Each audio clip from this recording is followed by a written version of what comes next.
Now to a CBS 2 investigation. It's a side of the unemployment fraud you don't hear from, the scammer. Tonight, one is spilling his secrets, how he steals your taxpayer dollars and leaves tens of thousands begging for their jobless benefits. CBS 2 investigator Dorothy Tucker goes inside the scheme and uncovers why Illinois is a favorite target. What? A stunned Cynthia Sawane. Are you kidding me? This is really scary. Scary in secret. Oh my God. Lurking in the shadows, meant only for criminals. Wow. Aiming to make millions. Unbelievable. Targeting taxpayers like Sawane. They got my money.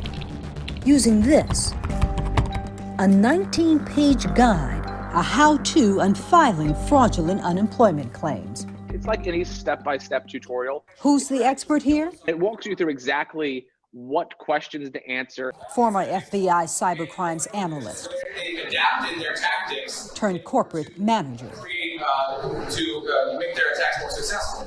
Crane Hessel's job? To cultivate a network of sources willing to sell their scamming secrets about unemployment fraud. So he knows this tutorial well. It's a lot of screenshots and very brief descriptions of how you should fill out the information. Like, leave this section blank and just click next.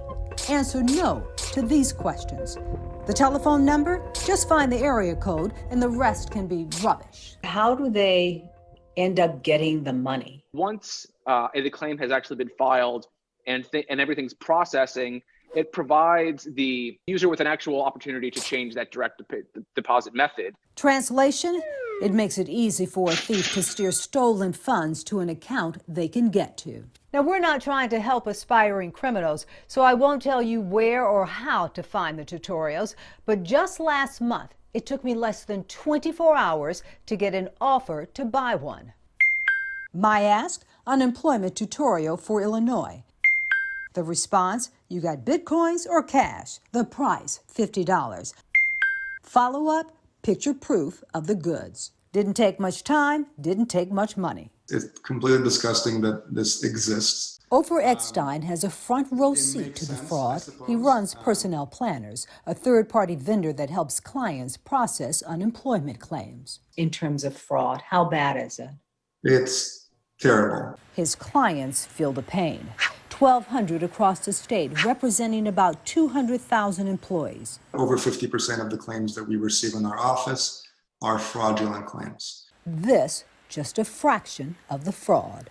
The total cases in Illinois, close to 1 million. Remember Cynthia Sawane? Her case is one of them. It's beyond heartbreaking. She received just one deposit, $397, before getting this letter. That my identity had been compromised. Therefore, my unemployment was ceased.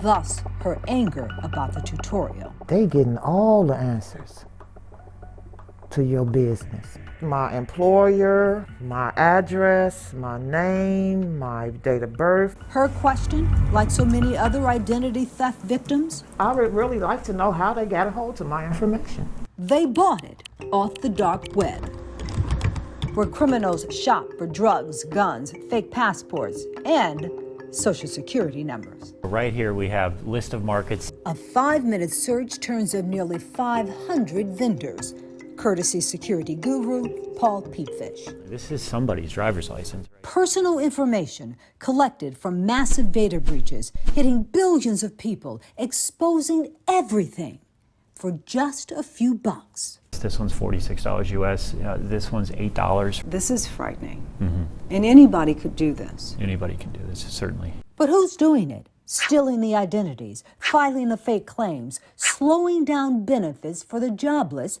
like Sawane. All my bills are behind. Even on a house she just bought, her first home. So it's terrifying, just the thought of not being able to pay your mortgage. Scammers who don't exactly care about Sawane's mortgage reside in the dark recesses of Russia, Europe, West Africa. A lot of the scammers are young. They're quite highly educated. Hassel's sources are in Nigeria. It's a job This is how they're making a living. So he pays them $150 in untraceable cash to talk. What this scammer says about our unemployment system will make you cringe. They don't verify anything. Is the name and the SSN number the same? Is the date of birth correct? That's the only thing we have to get right on our part. Once we have gotten those kind of information, it is over. And get this, scammers consider IDES an easier target than most. Why? Primarily because of some of the restrictions that are not in place in Illinois that may be in place in other states. Like Oklahoma. Use a phone or digital camera that can take a clear picture. They don't just want a license. Here, you need a selfie. The camera should be at eye level. Proof it's you. And that this picture was taken recently and wasn't, pulled off a website or something like that. The new tool stats, 40% drop in fraud, 100,000 legit claims paid, $20 million saved. It's helped quite a bit. But how long will it work? This is a very difficult group of people to stay one step ahead of. That warning comes from someone who helps states secure their systems. After they figured out how to shut them out one way, the fraudsters figured out another way to get in. And the fraudsters don't care about victims like Sawane. We don't know them. We don't know who they are. It's just an hustle to us over here. That hustle hurts those struggling, waiting, needing their money. It's been very, very stressful to me. Many nights of lost sleep, waking up early in the mornings, just walking back and forth around the house. It's a terrifying situation to live in. The question, what is IDS doing to stop scammers? We asked, they didn't exactly answer that question. However, the agency did release a statement announcing a new requirement. From now on, pandemic unemployment claimants will have to show a paycheck stub, a W-2, some proof of employment. Will that prevent fraud? We'll follow up. Dorothy Tucker, CBS 2 Investigators. We've been tracking IDES fraud for months. To catch up on our past investigations, check out our CBS Chicago app wherever you get your apps.